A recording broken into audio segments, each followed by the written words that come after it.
निधि की उम्र 25 साल की हो गई थी, इसलिए उसकी शादी के बारे में पूछ कर आस पड़ोस और रिश्तेदारों ने निधि की माँ का जीना दुश्वार कर रखा था। एक दिन निधि की माँ शशि मंदिर जाती है। आरती के बाद मंदिर में उसे अपनी सहेली रूपा मिल जाती है। अरे शशि, कैसी है? और बिटिया का कहीं रिश्ता किया या नहीं? मुझे तो ऐसा लगता है कि लोगों को इतनी चिंता बढ़ती महंगाई की नहीं है जितनी मेरी निधि की बढ़ती उम्र की है। अरे भाई, बिटिया है हमारी, कलेजे का टुकड़ा है, बड़े लाड प्यार से पाल पोस कर बड़ा किया है। अब उम्र हो गई है तो क्या कुएं में धकेल कर आए बेटी को? कोई अच्छा रिश्ता मिलेगा तभी तो शादी करेंगे ना। अरे अरे शशि, बस कर, थोड़ा सांस तो ले ले। मैं समझ सकती हूँ, हमारी सोसाइटी लड़की के माँ बाप के नाक में दम कर देती है, लेकिन मेरा पूछने का कारण कुछ और था। मतलब क्या कहना चाह रही हो? साफ साफ बताओ। अरे मैं इसलिए पूछ रही थी क्योंकि तुम्हारी बिटिया है बड़ी सुंदर, पढ़ी लिखी और अच्छी नौकरी में भी है। मेरा भतीजा है वरुण, मैं सोच रही थी अगर वहाँ बात पक्की हो जाए तो मज़ा आ जाए। अब सहेली की बात सुनकर शशि के चेहरे पर मुस्कान आ जाती है। अरे माफ़ करना, आजकल ना जैसे दिमाग ही काम नहीं कर रहा। देख, मेरी किसी बात का बुरा मत मानना। हाँ, अब तुम बात चलाओ ना, और हो सके तो रविवार को उन्हें लेकर घर आ जाओ, फिर सारी बातें आमने सामने बैठ कर लेंगे। वो लोग लड़की को देख लेंगे और हम लड़का देख लेंगे। ये तूने सही आइडिया दिया है। ठीक है, तो फिर संडे को मिलते हैं। रविवार का दिन था। माँ के कहे अनुसार निधि सुंदर सी साड़ी पहनकर तैयार हो गई थी। घड़ी के कांटे 12 बजा रहे थे। लड़के वालों के आने में अभी आधे घंटे का समय बाकी था। इन आधे घंटे में शशि ने चाय नाश्ते की पूरी तैयारी कर ली थी। ठीक 12:30 बजे वरुण और उसके परिवार वाले वहां पहुंच गए। बेटा निधि, मेहमान आ गए हैं, चाय लेकर आओ बेटा। अरे बहन जी, ये फिल्मों की तरह कांपते हाथों से चाय की ट्रे मंगवाने की कोई ज़रूरत नहीं है। वैसे ही नए लोगों को देखकर घबराहट सी होती है। बिना बात गर्म चाय गिर गई तो बेचारी परेशान हो जाएगी। आप तो बस बिटिया को बुलवा दीजिए। निधि बेटा, चाय रहने दे, वो मैं ले आऊँगी। तुम आओ, आंटी के पास बैठो बेटा।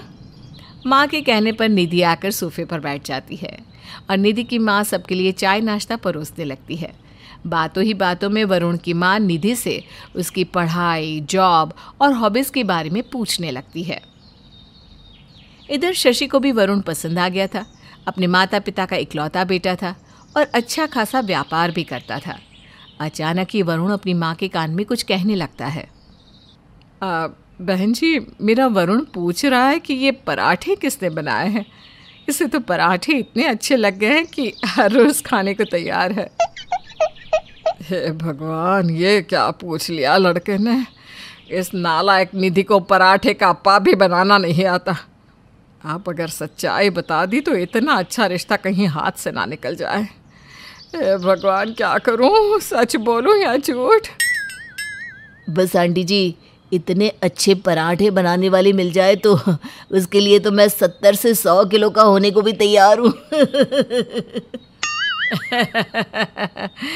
हाँ जी बेटा जी, बिल्कुल सही कह रहे हो। आदमी के दिल का रास्ता पेट से ही तो होके जाता है। अब समझ लो, हमारी निधि को आपके दिल तक जाने का रास्ता मिल ही गया। क्या क्या कह रही हो मम्मी? अरे ठीक है तो कह रही हूँ बेटा। तू रोज ऐसे ही बढ़िया बढ़िया पराठे बनाकर सबको खिलाना और वरुण के दिल पर राज करना, राज। पराठों की बात में सब ऐसे उलझते हैं कि बाकी सब बातें भूल वरुण के पराठा प्रेम पर ही चर्चा होने लगती है। वरुण तो उसी पल शादी के लिए तैयार हो गया जब उसे पता चला कि पराठे निधि ने बनाए हैं। लड़के वालों के जाने की बाद उन लोगों के सामने झूठ का पहाड़ खड़ा तो कर दिया, लेकिन अब तू मेरी बात का मान रख ले। बस सबसे पहले पराठे बनाना सीख ले, ससुराल जाकर मेरी नाक मत कटवा देना। अरे मम्मी, मुझसे गोल रोटी तो बनती नहीं। आपने भी पता नहीं क्या मुसीबत मेरे गले बांध दी। क्या जरूरत थी झूठ बोलने की? अरे ज्यादा से ज्यादा क्या हो जाता? शादी के लिए मनाही तो कर देते ना, तो कर लेने देते। कम से कम मेरी जान तो आफत में नहीं आती। अरे तो सीख जाना, सीखने से ही तो आता है। हम कोई रोटियां बनाने में डिग्री लेकर थोड़ी ना आए थे। और तुम्हारे जैसी अनाड़ी लड़की से कौन लड़का ब्याह करने को राजी होगा? रोटी तो सभी खाते हैं ना। तो जिसे खाने का शौक है वो बनाना सीखे, मैं क्यों सीखूं? अरे देख निधि, बहस करने से कुछ नहीं होने वाला। अगर मैं भी तुम्हारी तरह सोचती तो तुम सब आज भूखे मर रहे होते। 2 महीने बाद का शादी का मुहूर्त था। निधि माँ से आलू के पराठे सीखने की कोशिश तो बहुत कर रही थी, लेकिन बेचारी हर बार पराठे की जगह तबाही पराठा बनाकर रख देती। उसके टेढ़े मेढ़े फटे उड़े 2 पराठों के बाद रसोई में तबाही मची होती थी। धीरे धीरे 2 महीने का समय भी बीत जाता है और निधि शादी करके वरुण के घर आ जाती है। ससुराल में निधि का जोरदार स्वागत होता है और सबसे उसे खूब प्यार भी मिलता है। शादी के 2 दिन बाद घर में काफ़ी सारे मेहमान जमा थे। तभी वरुण निधि के पास जाता है। देखो निधि, बहुत इंतज़ार कर लिया। आज तो तुम अपने हाथ के वही लज्जतदार पराठे बनाकर खिला दो, सच में दिन ही बन जाएगा। अरे मेरी बहू ऐसे पराठे बनाती है कि आप सब उंगलियां ही चाटते रह जाएंगे। अब मैं किस मुंह से बताऊं कि ये आलू पराठा मुझसे इस जन्म में बनने वाला नहीं है। निधि बहू आओ, मैं तुम्हें रसोई में सब सामान बता देती हूँ। निधि सास के साथ रसोई में चली जाती है। पहली रसोई है बहू, आओ मैं तुम्हारी मदद करा दूँ।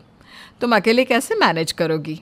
नहीं नहीं माँ जी, आप जाइए ना, और जब तक पराठे ना बन जाए कोई भी रसोई में नहीं आएगा। प्लीज़, ये आप सबके लिए सरप्राइज है। अच्छा ठीक है बेटा, जैसा तो कहे। सब लोग बाहर कमरे में बैठकर नाश्ते का इंतजार करने लगते हैं। इधर निधि माँ शशि को फ़ोन लगाती है। मम्मी, फंसा दिया ना आपने मुझे। वरुण को आज ही आलू के पराठे खाने हैं। अरे अगर वरुण अकेला होता तो मैं सच बता भी देती, लेकिन यहाँ तो ढेर सारे मेहमान भी हैं। अच्छा तू ऐसा कर, कुकर में आलू उबालने के लिए रख दे। मैं जल्दी से आलू के पराठे बनाकर लाती हूँ। जब आप बनाकर ला ही रही हो तो मैं आलू क्यों उबालूं? अरे कभी तो अक्ल लगा लिया कर। कुकर में सीटी लगाए बिना पराठे खिलाएगी तो 2 मिनट में पकड़ी जाएगी। अपने साथ साथ मेरी इज्जत का भी कबाड़ा करेगी क्या? माँ के कहे अनुसार निधि कुकर में आलू उबालने के लिए रख देती है और माँ का इंतज़ार करने लगती है। थोड़ी देर बाद निधि की माँ आलू के पराठे लेकर आ जाती है और पीछे के दरवाजे से आकर चुपके से उसे देकर चली जाती है। निधि जल्दी जल्दी सबको पराठे परोस देती है। वाह, मज़ा आ गया निधि, तुम वाकई में बहुत अच्छे पराठे बनाती हो। आज तो निधि ने किसी तरह बात को संभाल लिया था, लेकिन आगे क्या होगा किसी को नहीं पता था। 1 हफ्ते बाद। बेटा निधि, उस दिन तो इतनी भीड़ भाड़ थी, मन भर कर खा ही नहीं पाए। आज तुम नाश्ते में फिर से आलू के पराठे बना दो और थोड़े ज़्यादा बनाना। वरुण को भी उस दिन कम पड़ गए थे। निधि घबराते हुए रसोई में जाती है और अपनी माँ को फ़ोन लगाती है। माँ तुम देखना, एक दिन ये आलू के पराठे मेरा तलाक करवा कर ही मानेंगे। झूठ आपने बोला और भुगतना मुझे पड़ रहा है। अरे क्या हुआ, आज फिर पराठे मांग रहे हैं क्या? पता नहीं किस पराठा पीड़ित खानदान में मेरी शादी करवा दी। जब देखो तब पराठे पराठे पराठे। अरे बेटा, बड़ी गड़बड़ हो गई फिर तो। मैं आज हरिद्वार के लिए निकल गई हूँ, अब क्या करोगी? मम्मी, आपने भी तो आलू पराठा पहलवान पराठे वाले से ही बनाना सीखा था ना? मिल गया आइडिया। आज मैं पहलवान से ही ऑर्डर कर देती हूँ। मम्मी जी मंदिर जा रही हैं, बस उनकी जाती ही मंगवा लूँगी। निधि सास के जाने का इंतज़ार करने लगती है और उनके घर से निकलते ही पराठे ऑर्डर कर देती है। थोड़ी देर में सभी नहा धोकर नाश्ते के लिए डाइनिंग टेबल पर बैठ जाते हैं और निधि सबके लिए पराठे सर्व करने लगती है। निधि बेटा, आज पराठे का टेस्ट कुछ अलग लग रहा है। क्या क्या डाला है तुमने आज? मैंने तो वही डाला है मम्मी जी जो पिछली बार डाला था। अच्छा निधि बेटा, तुमने टमाटर की चटनी कैसे बनाई? जब से टमाटर महंगे हुए हैं मैं तो घर में लाती ही नहीं। नहीं मम्मी जी, ये टमाटर की चटनी नहीं है, ये तो मैंने फूड कलर और अमचूर डालकर बनाई है। वाह बेटा वाह, कोई कह ही नहीं सकता कि ये टमाटर की चटनी नहीं है।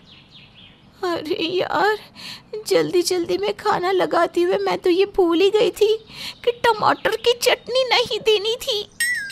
तभी सास अरुणा आखिरी पराठा उठाती है, जिसके साथ साथ उसके हाथ में एक टिश्यू पेपर भी आ जाता है। हाँ निधि बेटा, ये टिश्यू पेपर पर तो पहलवान पराठा लिखा हुआ है। इसका मतलब ये पहलवान के पराठे हैं? सास की बात सुनकर अपनी चोरी पकड़े जाने के डर से निधि बहुत डर जाती है। आई एम सॉरी मम्मी जी, वो जब आप लोग मेरे घर आए थे तो पराठे मम्मी ने पहलवान से ही मंगवाए थे। मम्मी वरुण का रिश्ता नहीं जाने देना चाहती थी, इसलिए उन्होंने आपसे झूठ बोल दिया। सच में मैं तो कभी चाहती ही नहीं थी कि झूठ बोलकर मेरी शादी हो।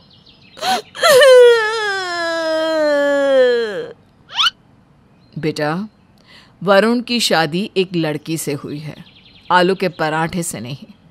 और मुझे तो तुम पहली नज़र में ही भाग गई थी। तुम बिल्कुल परेशान मत हो।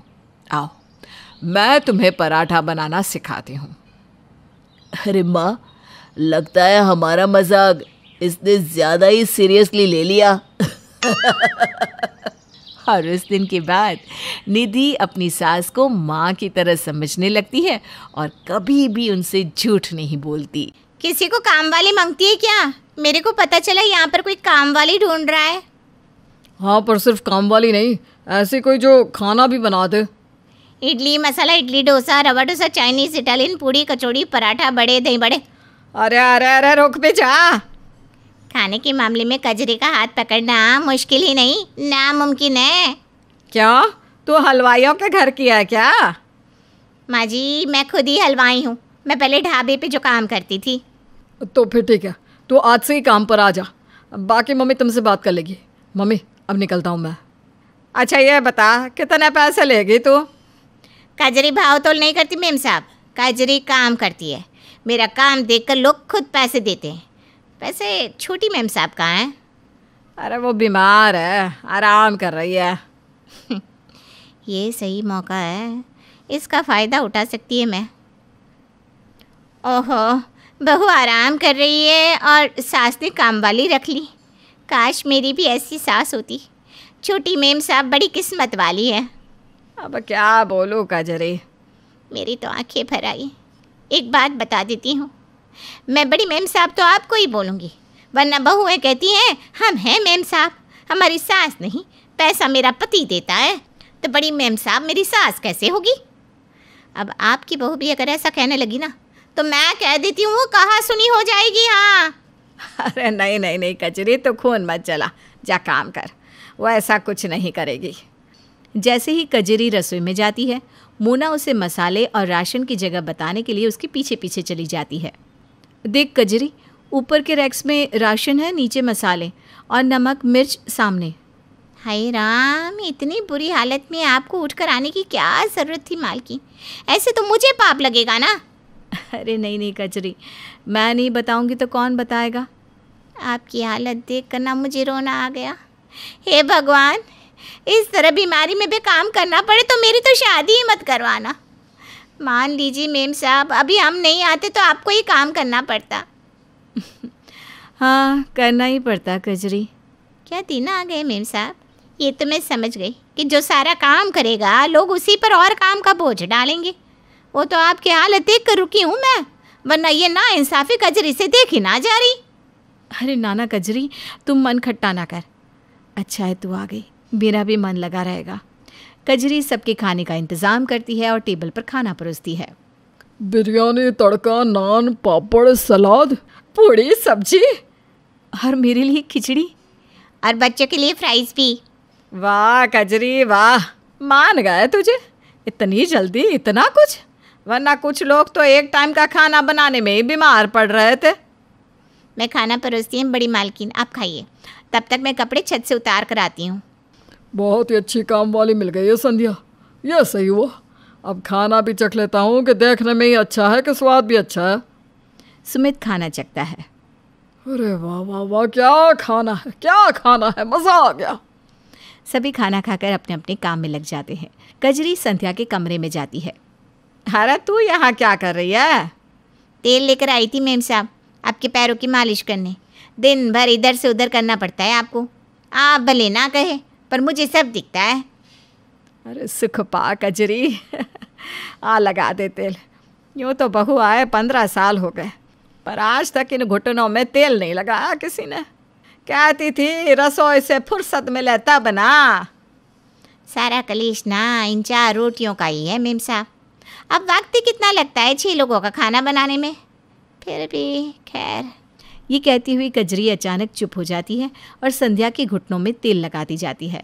उसका मुरझाया चेहरा देखकर संध्या सोचती है, अचानक इसे क्या हो गया?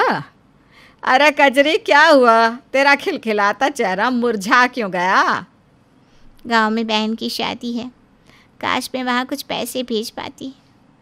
अरे चुप कर, इसमें क्या चिंता करती है? काश भेज पाती, काश क्या होता है? हाँ। संध्या उठकर अपनी तिजोरी से 11,000 रुपये निकाल कर कजरी को देते हुए कहती है, ये ले रख, लड़की की शादी में तो खर्च होता ही है। इन पैसों को गांव भेज दे, तेरे माँ बाप की मदद हो जाएगी। मैं पगार उठाते ही धीरे धीरे आपके पैसे लौटाना शुरू कर दूंगी मेम साहब। बहुत बड़ा दिल है आपका। बड़ी मेम साहब का दिल भी बड़ा है, मान गए। शाम को फिर से बर्तन धोने वाली आती है। मोना के सामने कजरी उससे कहती है, कल से आने की ज़रूरत नहीं है, 4 बर्तन है, मैं ही धो लेगी। अरे तू इसे क्यों निकाल रही है? माफ़ कीजिएगा छोटी मेम साहब, आप लोग ना 2 जगह खर्च क्यों करें? कजरी है ना, सब कर देगी। मानना पड़ेगा कजरी, तुझे दिल जीत लिया तूने तो। ये घर मेरा भी तो है मेम साहब। मैं तो चाहती है कि आप लोगों की तरक्की हो, मालिक खुश रहेंगी तभी तो हम लोग खुश रहेंगे ना। आप जाइए आराम कीजिए, मैं सूप बना कर लाती हूँ। कजरी सूप बनाकर मोना के कमरे में मुरझाए चेहरे के साथ आती है। अरे क्या हुआ कजरी, सब ठीक तो है ना? क्या बोलूँ मेम साहब, कलेजा जलता है मेरा। आपकी सास तो दिन रात आपकी चुगली करती है। अभी कह रही थी सूप क्यों ले जा रही है, सब्जी बड़ी महंगी हो गई है। क्या वो मायके से लाई थी सब्जियाँ? अब बताइए, क्या आप इंसान नहीं है? अरे आप भी तो इस घर की बहू है ना। तू ही देख, अगर मैं कुछ कहूँ तो सब कहेंगे कि बहू बूढ़ी सास पर अत्याचार करती है। अरे आप उनसे कुछ मत कहिए, छोड़िए। तेरा मुंह अब भी उतरा हुआ है, क्या बात है बता मुझे। गांव में ना मेरे चाचा बीमार है, मेरे अलावा उनका कोई नहीं, और मैं अब आकर उनकी मदद भी नहीं कर पा रही। अरे इतनी सी बात पर दिल छोटा करती है, रुक पगली।